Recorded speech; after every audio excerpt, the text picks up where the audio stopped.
Hello everyone, welcome back to a new video. For today's video I am doing a kind of writing vlog video-ish. The plan for this video is to start brainstorming my new book. The second book in my three-part series, the first book being Gods of Rot and Ruin, which is being published in 2023. I have some videos about it if you haven't watched it. I feel like it's all I talk about on my channel now, which will not be the case going forward. I will talk about other things as well. But this video and this series that is starting with this video is all about the sequel, which is going to be from a different character's point of view. Her name is Carowin, so we get to follow her in this one and her journey and all the adventures and the romance. I got a question in my Q&A if I brainstorm and how do I do that, and I can tell you right now I did brainstorm just now and I have some clips of it that I will show in the video. My brainstorming process kind of looks like I just brain dump. I just dump on one page or multiple pages all the things that I want to include in my book, and if that is scenes or if, I don't know, it can be whatever. Characters, kind of secrets or mysteries or everything that I want to include. That is how I brainstorm. I just dump it all on one page, and I did that this morning. I have gathered all my ideas that I had in Notion and that I had on my phone, and I wrote it all in here in my beautiful notebook. And so I have the romance subplot in here, I have the murder mystery and the mystery, as well as I tried to brainstorm some of the second character's internal conflict and his struggle that he's going to face in this book. Try to come up with something because I don't know, the second main character is really tough for me. When I wrote Project Full Moon, I also had two POVs, you know, the two parts of the romance. I had both of their POVs, and his POV was the one that was the strongest in the beginning, and I knew him from the get-go and I knew everything about him. But this POV is tough. I don't know his internal struggles, I don't really know his background. I kind of know his background, but then when in scenes with the one that I started with, because I thought that this book was going to be a one POV story, but I know that I want to include a second POV because I just feel like the romance is just so much fuller and better with two POVs. So that's why I wanted to include him.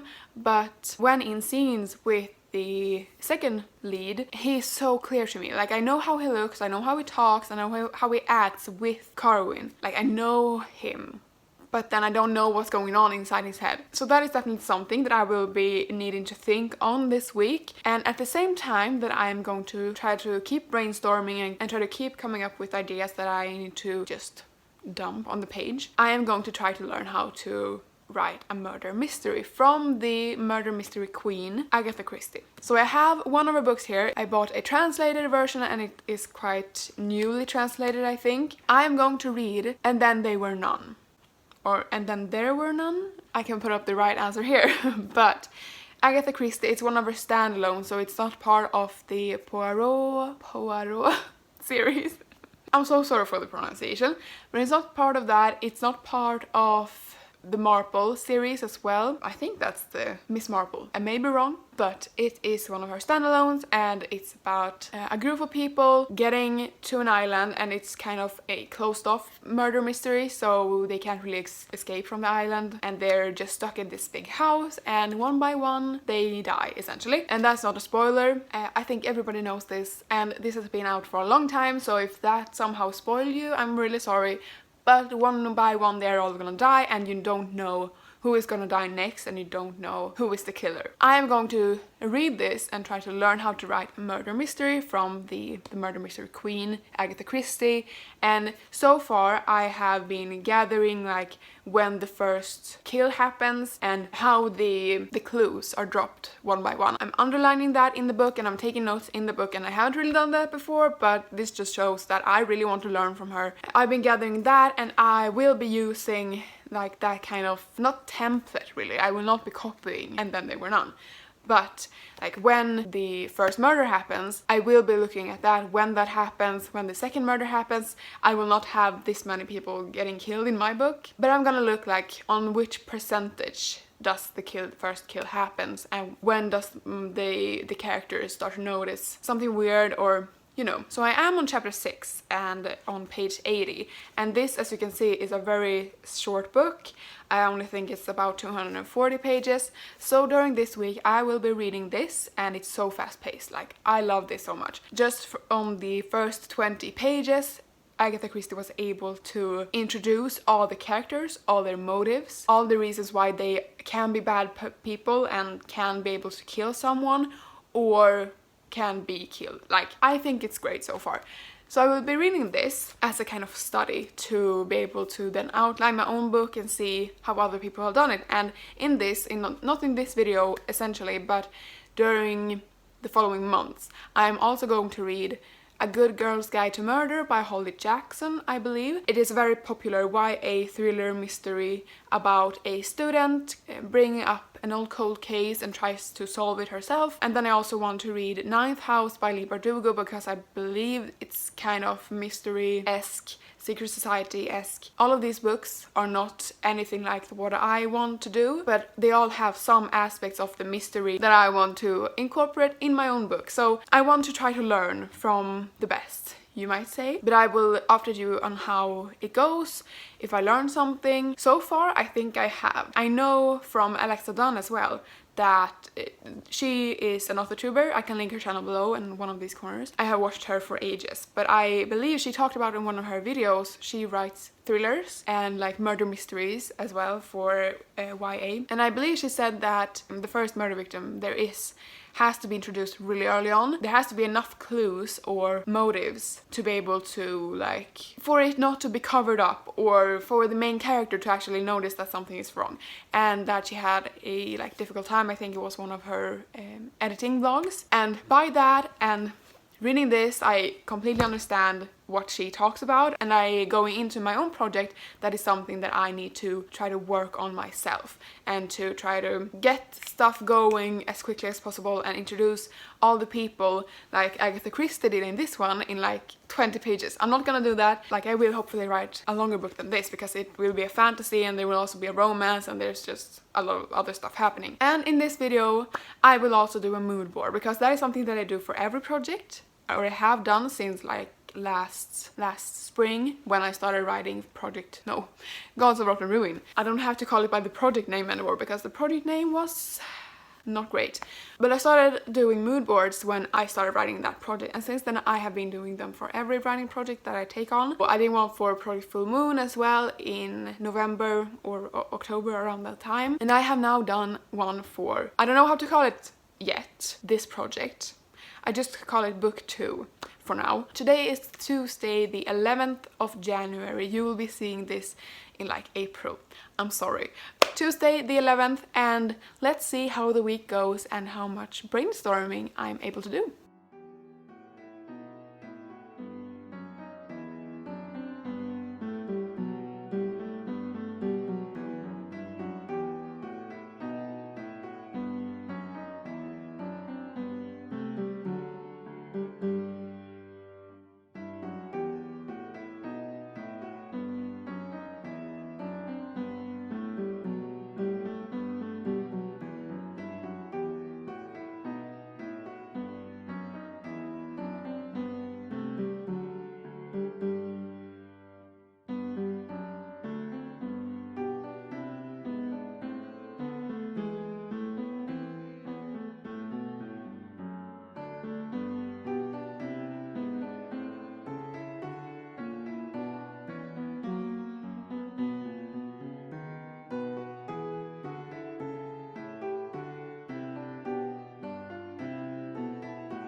So it's the next day, it's Wednesday the 12th. I am almost halfway through and then there were none. I still haven't checked the title. I need to check this before talking about this book again. But I am on chapter 8 and on page 104. Yeah, only have a couple of pages, like maybe 20 pages until I have reached the halfway point.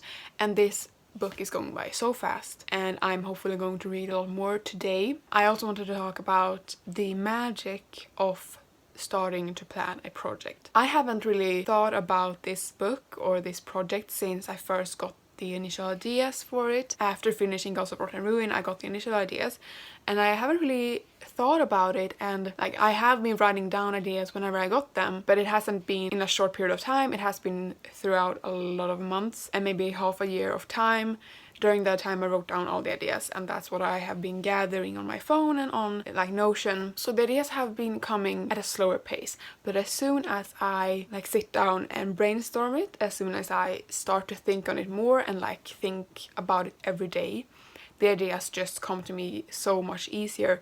And this is what I talk about, the magic. I feel like a lot of you guys may feel the same way, and I feel like this is a universal thing for writers, or most of us, when it comes to ideas. As soon as you have the idea and have the plot and the characters in your head all the time, like for example in NaNoWriMo, you think about the book all the time and the story all the time. It's so much easier to get ideas and know what to write next. So that's really fun. And yesterday, because I had been thinking about it like the whole day, thinking about how my second main character was going to be and what his secret was going to be and trauma and just, you know, his dark past, essentially. I figured it out. Kinda, because after I finished talking to you guys, or was it like when I was watching K-drama, I wrote it down on my phone. I wrote down on my phone when I was watching some TV series. Yeah, it's a K-drama. I'm currently watching The Legend of the Blue Sea. It's really fun so far. I'm on I was about to say chapter. I am on episode 8 or 9 of that. But when I was watching that, I got the idea of my main character 2's dark past and his secrets and his trauma, you know, what he is going to, what his internal conflict is and what he is going to go through in this book. So I got the idea for that, and that is so good because now I can build on that and keep working off of that idea. And then also when I was trying to go to sleep yesterday, I thought about the first lines, and they were not good first lines for the book, and that just means that I am in the beginning stages of being done with the brainstorming, and I am beginning to feel comfortable with the story enough to outline it, like the whole plot and the whole book, and then start drafting it. My plan is that I don't really have that much else that I need to brainstorm and that I need to figure out. So what I'm going to do today is I'm going to sit down with my handy dandy notebook, and I am going to put a number to the brainstorming ideas. That sounds really weird, but what I'm meaning is that I'm going to put 1, 2, 3, and 4s, and I'm going to rank like in which order these events are going to happen. Like for example, now I have just brain dumped all the romance, all the murder mystery, all the private character internal conflicts, and I am going to sort them and put them into a Scrivener document and put them in order of when they will happen. And that will be so much better when I'm outlining, because then I can see in which order things are happening and which order I thought, and I can just transfer that into the bigger outline and the more, you know, the big bad one. That's what I'm gonna do today. I may not be talking to you guys anymore though, because I am going to make some lunch. I'm gonna make an omelette, but then I need to go to school. So this will be the vlog clip from today. Do you know what this is supposed to be? Yeah, an omelette. This is how my omelette looks. And this is what happens when I am let into the kitchen.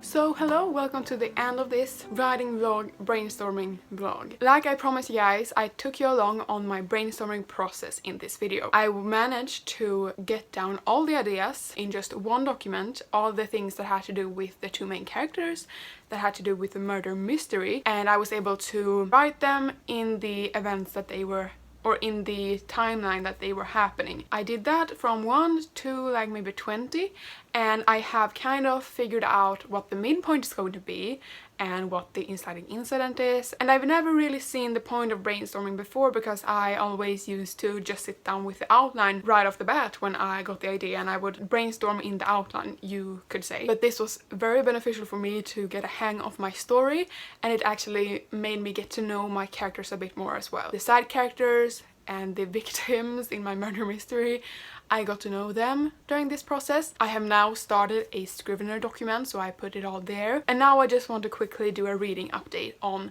And Then There Were None, because now I have looked up the title and it's And Then There Were None. I finished it yesterday. It was very easy to read.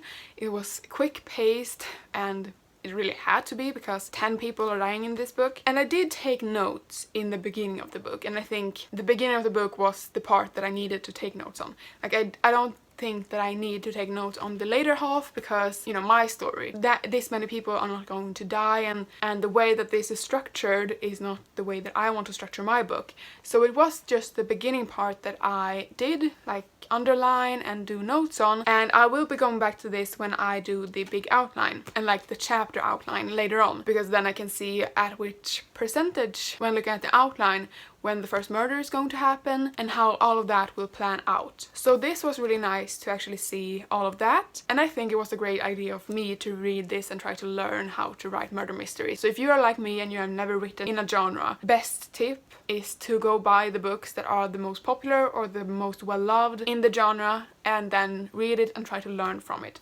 It could be for romance, it could be for historical books, it doesn't matter what it is. For me it was murder mystery, and I have never read anything like this before, but it was really fun. In the beginning I really thought that this was going to be a 5-star. I loved it straight off the bat and I was so impressed with how it started. In the end, I don't think I like this kind of murder mystery story where you really can't pinpoint who the killer is. It is revealed in the end. Up until then there is only guesswork and not much evidence to go on at all. There was a paragraph of Agatha Christie from her biography that she wrote this with the intent to make so that no one would be able to know who the murderer is. Like, it was meant to be like that. It was plotted and planned to be impossible to know for sure. I had my guesses, and up until the very end I did have my guesses of who the murderer was, but it was really made so that you would never know until you read the like epilogue thing. That was really interesting, but I don't think this is my kind of murder mystery because I really want to be able to spot the evidence and really be able to work with the characters to try to solve the murder,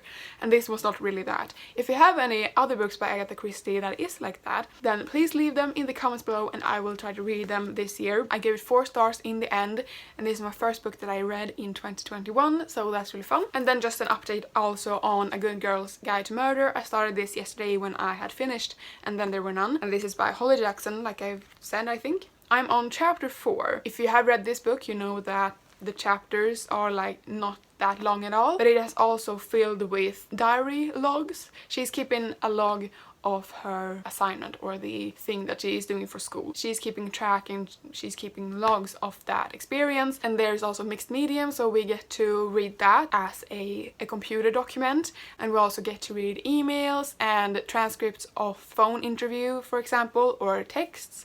We get to see all of that and it's really fun. And what I'm taking from this is definitely the investigation, the clues that the characters find and the ways that she goes about to find it. Like, for example, interviews, or she finds documents or stuff like that. My murder mystery is not going to be set in the real world, so I will have to like mix the medium up, I guess. But I like that I learn from this book like how a normal person, I guess, could go about finding a murderer or solving a case that no one else has been able to solve, if you know what I mean. Because my main character in the second book of the Gods of Rotten series, she is kind of a normal person. Like, she's not a police, she's not a detective. That was it for this video. I hope that you enjoyed it, and next week's video, I feel like I'm in like a TV show or something. Next week's video is going to be an outline with me video, but it's going to be outlining my character arc and it's going to be getting to know my characters. But I have 2 main characters, and I have actually in this vlog decided on names. I didn't film that because it was a whole process. I just thought that I was going to pick a name because I already had an idea of how it would sound, but then you go into the rabbit hole of just scrolling through Pinterest and Baby Center and all of the above, and it just took a long time. I now have names for my 2 main characters, and I also have a name for the very special side character in this book, and I love the name for her. It was so perfect. But that side character is going to be really important for the 3rd book in the series. So it all comes together in the end, like I've talked about so many times with my book series. But I picked a name for her, and I picked a name for the main character, like the male main character's brother. It's just all brewing in here. But that is going to be next week's video. So stay tuned for that. Click the subscribe button so that you won't miss any of my videos. Leave a like, a comment, and I'll see you in the next one. Bye!